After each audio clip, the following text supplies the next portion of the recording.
Qeveria po ndryshon përsëri buxhetin, po këto ndryshime, a ka ndonjë ndryshim dhe përmirësim për jetën e qytetarëve shqiptar?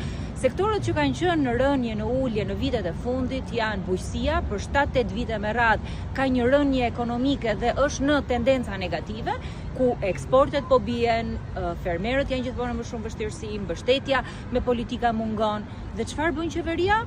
Ul fondet e bujqësisë me 6%. E njëjta gjë për sektorin prodhues, industrinë fason, që janë sektorë të cilët janë në rënje, që sot e kanë të pamundur që të nxjerrin produktet e tyre jashtë tregut shqiptar, asnjë politikë dhe për to.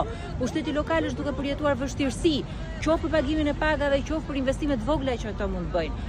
Edhe për to fondet ulen me 10%. Po çfarë bën qeveria? Qeveria ato para që janë mbledhur nga taksat e rritura, që rrin atje pa u shpenzuar, i çon o në rrugë, aty ku kanë mundësi që të bëjnë tendera korruptiv, ose i përdor për pensionet me bonus të veçantë, vetëm pse ka zgjedhje lokale të pjesshme, sepse nuk ka absolutisht asnjë rritje politikash për pensionet, për 650.000 pensionistët, po është një karamele elektorale e radhës që e përdorin sa herë që ka nevojë, sa herë që kanë zgjedhje.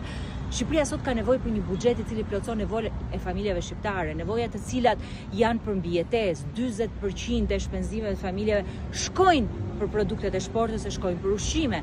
Çmimet e rritura e kanë bërë jashtëzakonisht të vështirë jetesën, ndërkohë që qeveria përsëri përdor për të 13 vit radhazi të njëjtat politika, të njëjtën mendësi dhe të njëjtën strategji për rritjen e buxhetit.